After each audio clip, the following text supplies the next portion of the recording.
Hello there, and welcome back to the Codex. Today we're going to be talking about the new Unseen Dread augment that we are able to get from the Rank 25 Nightwave reward. Let's see what this does here. It says, become invisible for 5 seconds when you strike 3 or more enemies with a single projectile, and you deal 175% more critical damage with the Dread while you're invisible. So an interesting note about that augment is that when it says you deal 175% more critical damage while invisible, that applies to all sources of invisibility, not just turning yourself invisible with this augment, which you get when you hit 3 or more enemies with a single projectile.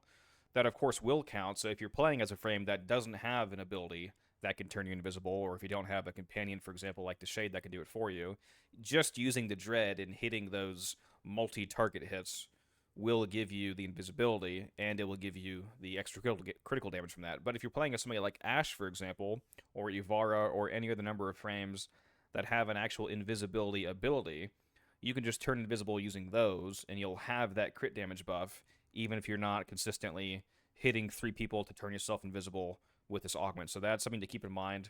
One interesting frame that works with, even, for example, is Wisp's passive ability, is that when you jump up in the air, she is invisible while airborne. I tested it, and it even triggers just from that, which is super interesting.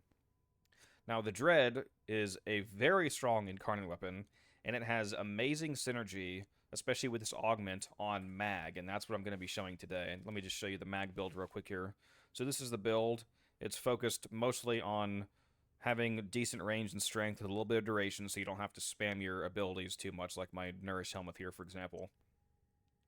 And my arcanes are Augmented and Aegis. This mag build is very pliable. Like, there's only a few things to it that I'd really highly recommend you keep on. Like, you definitely need to have some range, some duration. Fracturing Crust for the armor strip is really nice. Brief Respite gives you an extra layer of security. Prime Surefoot, of course, is ideal.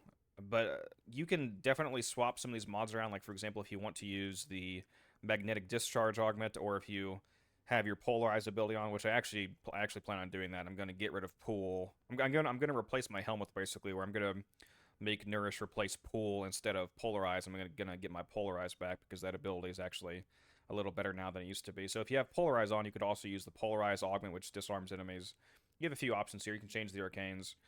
But yeah, generally, just the main point of the build is the synergy between her Magnetize ability and the Dread projectile, because when the Dread goes into its incarnate form, it basically turns into, like, an exalted wave with infinite punch through, and when you shoot it into a mag bubble, it just keeps spinning around and around and murdering everything inside, and it does insane damage, and it will now turn you invisible, which gives yet another layer of security to your mag build to stay alive, along with, like I said, this weapon absolutely obliterating targets. And when you combine it with her armor strip and the damage multiplier of the bubble, it's also able to totally shred enemies like the Acolyte, for example. So let's hop into a conjunction survival on Steel Path, and we'll showcase that.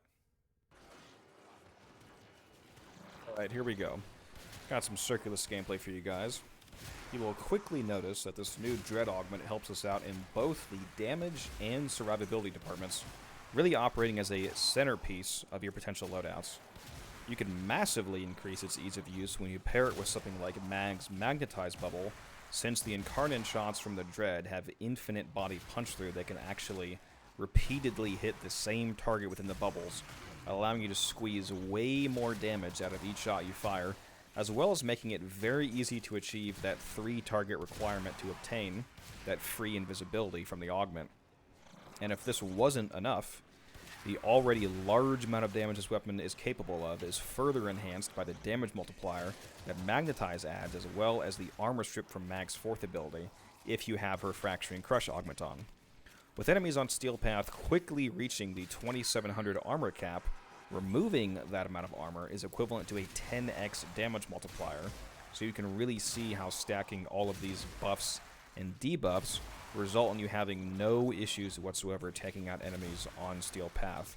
And this scales well into the thousands of levels, if that's the kind of content that you enjoy.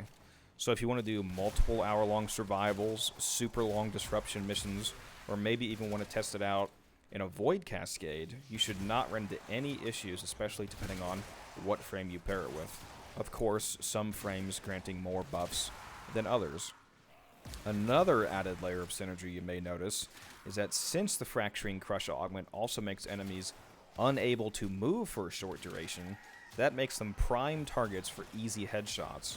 So whenever you need to recharge your Incarnate form, you can simply cast her 4th ability, stripping all of their armor off from doing so, and then land basically a guaranteed free headshot since the enemy is now incapable of moving around.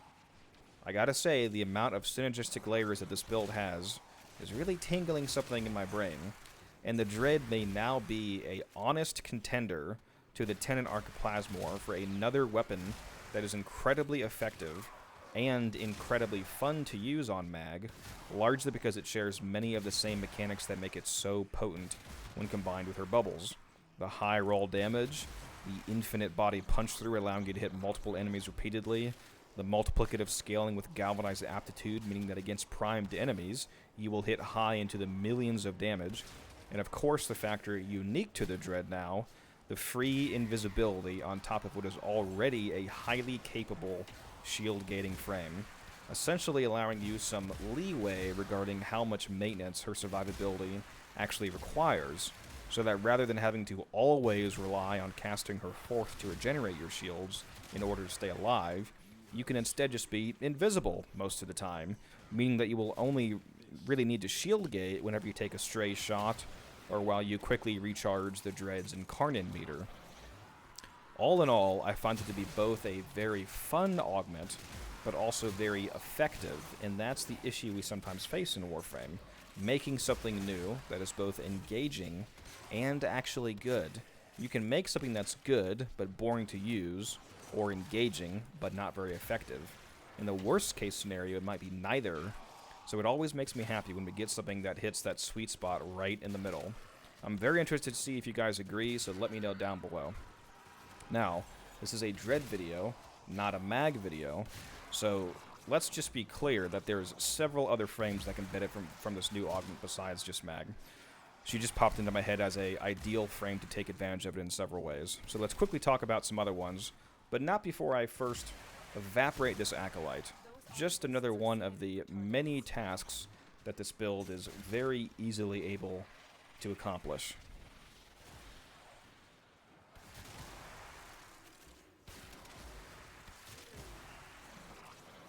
The sentient is onto you. Look out for troopers.